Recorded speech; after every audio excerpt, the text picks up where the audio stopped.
Le programme des services agricoles et organisations de producteurs PSAOP est entré en vigueur le 20 mai 1999 pour impulser un développement agricole endogène bâti autour des préoccupations des producteurs agricoles et de leurs organisations. En 10 ans, le PSAOP a positivement transformé les comportements, les mentalités, les attitudes et les aptitudes des producteurs agricoles et de leurs organisations, mais aussi des agents des services publics du secteur agricole. À mi-parcours, le PSAOP compte capitaliser ses meilleures pratiques basées sur la stratégie du faire-faire et du partenariat gagnant-gagnant.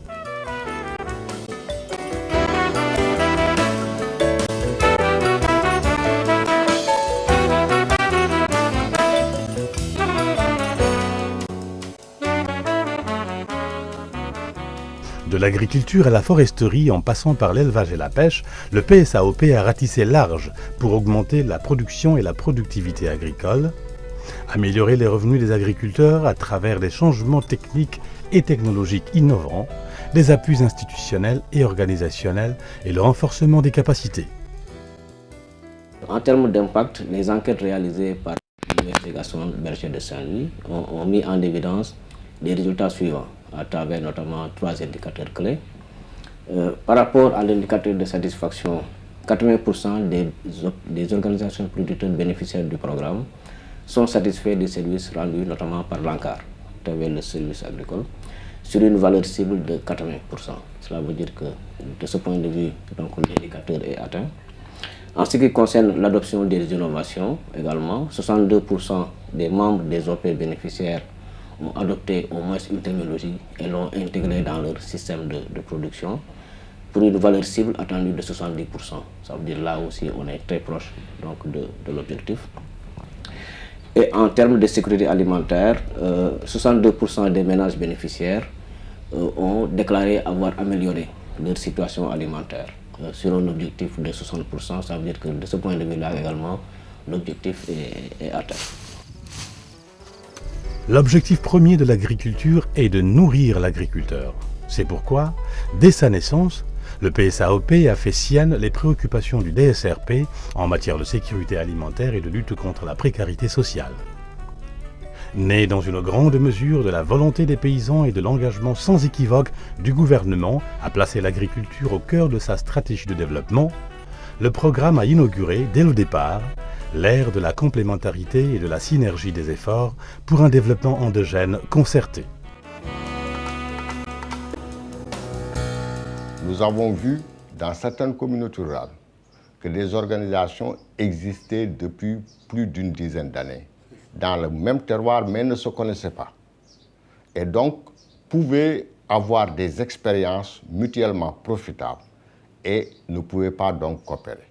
Grâce au PSAOP, cette barrière a été levée. Pour prendre le taureau par les cornes, le PSAOP s'est attaqué de prime abord aux inévitables réformes institutionnelles. De ce point de vue, il a notamment travaillé au désengagement du secteur public des activités productives et commerciales, à la déconcentration des personnels des ministères de l'élevage et de l'agriculture, au financement durable de services agricoles régis par la demande, à l'habilitation des organisations de producteurs et au financement des activités de recherche sur la base de la compétition. Le PSAOP est un important projet. C'est un projet au-delà des activités menées dans le cadre de ce projet, des activités de lancement de capacité, des activités de génération de revenus. C'est un projet qui appuie le ministère dans le pilotage du secteur, tant au niveau national qu'au niveau régional. Mais également, c'est un projet qui permet la synergie de l'ensemble des acteurs qui interviennent au niveau local. Parmi les réalisations du PSAOP, il y a l'Agence nationale de conseil agricole et rural, ANCAR, co-gérée avec les organisations paysannes et les entreprises agroalimentaires privées. Les programmes de conseil agricole et rural abordent un grand nombre de problèmes et d'activités allant des techniques agricoles et d'élevage à l'organisation et à la gestion des organisations paysannes. Si on fait une évaluation à mi-parcours, on a signé plus de 4622 contrats. Donc plus que ce qui a été fait pendant tout le PSAOP 1. Et l'autre innovation de taille, c'est qu'en termes de participation de producteurs, là aujourd'hui, on est à 22% de participation financière au montage des programmes de conseil agricole et rural contre 14% lors du PSAOP. Donc ça les intéresse, ils mettent de plus en plus le sous dedans. À l'actif de l'ANCAR, on peut citer la diffusion de plusieurs technologies capitalisées par le PSAOP. C'est le cas avec l'introduction de géniteurs Ladoum pour les ovins et de coqs raceurs pour la volaille. En matière risicole, des pas importants ont été franchis. C'est le cas à Fimela, où en plus d'un périmètre de multiplication de semences de riz, les groupements de femmes, par exemple, bénéficient d'un encadrement conseil de qualité.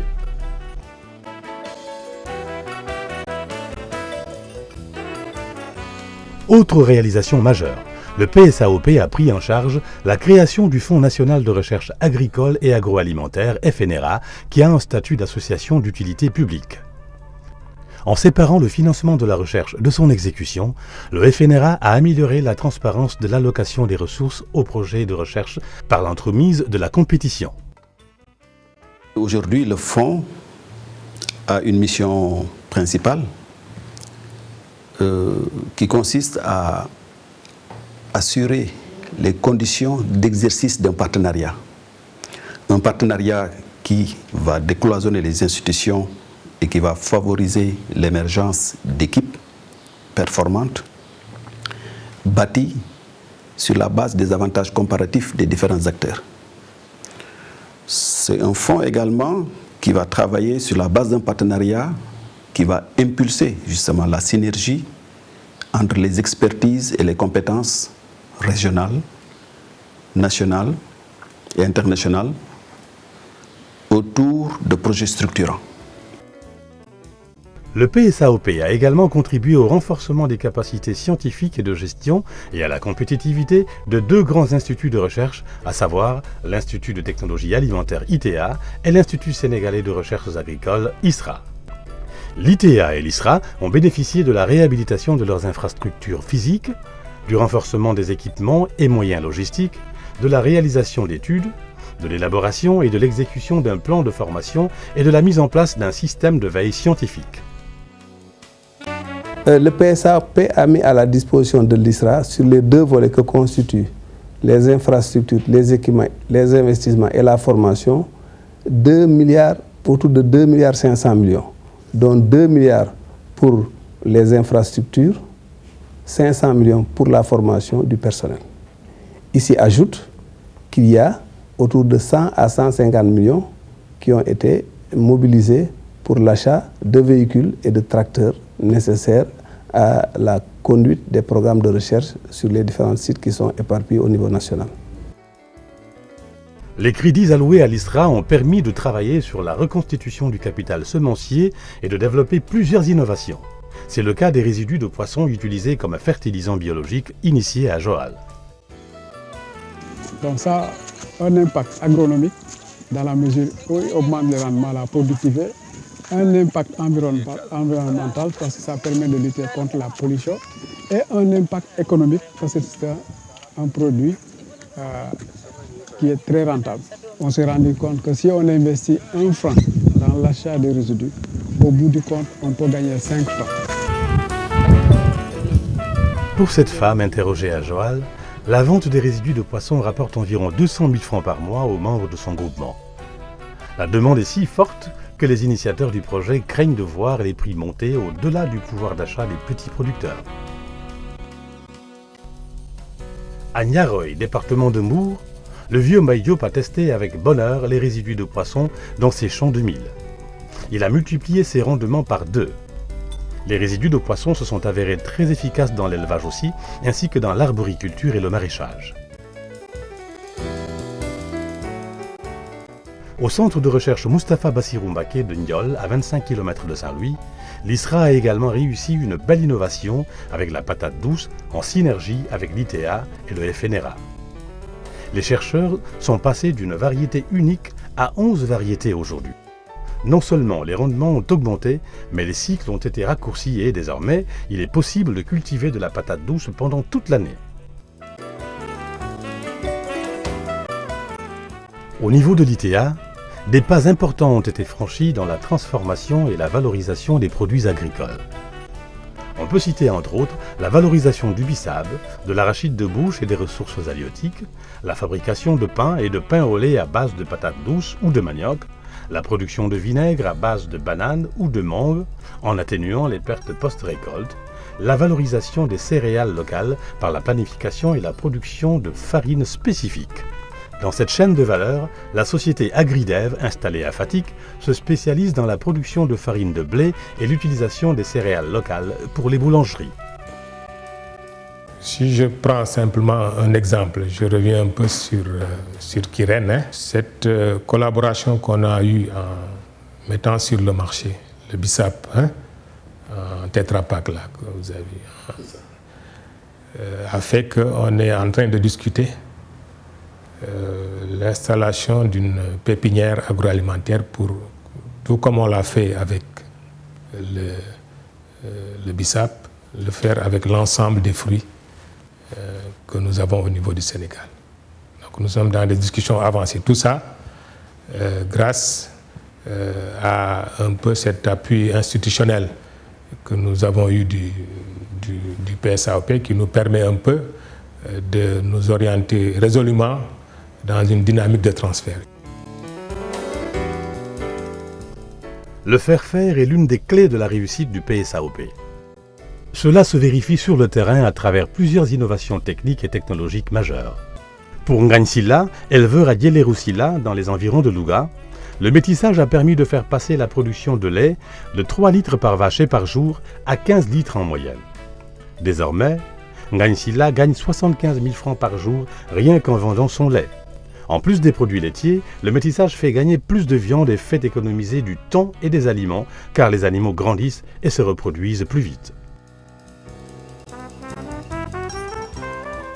Un réseau de cadres locaux de concertation des organisations de producteurs, les CLCOP, a été mis en place avec succès dans 312 communautés rurales du Sénégal en vue d'organiser la demande des producteurs et de leurs organisations.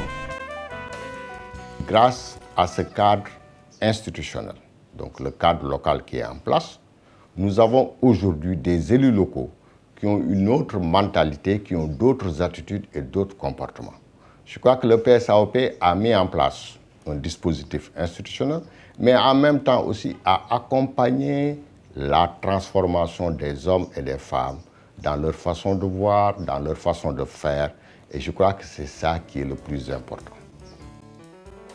Grâce au PSAOP, les organisations de producteurs apportent désormais une contribution totale à l'élaboration, la mise en œuvre et l'évaluation des programmes de recherche et de vulgarisation. Les organisations paysannes mettent sur pied et organisent leur propre fonds de renforcement des capacités, en l'occurrence le Fonds de services ruraux régi par la demande, FSRRD, qui affecte les ressources aux microprojets préparés par les organisations paysannes et sélectionnés dans le cadre des CLCOP. Ce qu'il faut comprendre, c'est que le PSAOP est un vaste programme financé conjointement par le gouvernement du Sénégal, la Banque mondiale, le FIDA et les populations rurales. Le PSAOP a pour but de permettre l'autonomisation des producteurs et leurs organisations dans la prise en charge des fonctions d'approvisionnement en intrants, la transformation et la commercialisation des produits agricoles. Il s'agit maintenant pour la troisième phase, en fait de mettre l'accent sur les meilleures pratiques développées par le programme, notamment à travers le fonds de vie, puisque c'est un mécanisme de financement des activités des OP, à partir d'une dotation initiale de 200 millions du PSAOP qui a permis de lever auprès des mutuelles plus de 900 millions de francs CFA pour financer les activités économiques des organisations de producteurs. Il s'agit également pour la reconstitution du capital semencier arachide, donc de renforcer l'opération pilote qui a été menée donc, depuis 3 ans et qui a permis la production de semences certifiées avec une bonne traçabilité depuis la semence de pré-base produite par l'ISRA jusqu'à la semence certifiée livrée et vendue aux producteurs. L'important est de donner l'occasion aux producteurs et à leurs organisations paysannes de discuter ensemble pour se prendre en charge conformément à la vision du président de la République, Maître Abdoulaye Wade, dans le cadre de la révolution rurale. Le PSAOP donne les moyens en ressources humaines et financières pour que les organisations paysannes se parlent entre elles et définissent des stratégies pour résoudre les contraintes qui entravent leur marche vers le progrès et le bonheur.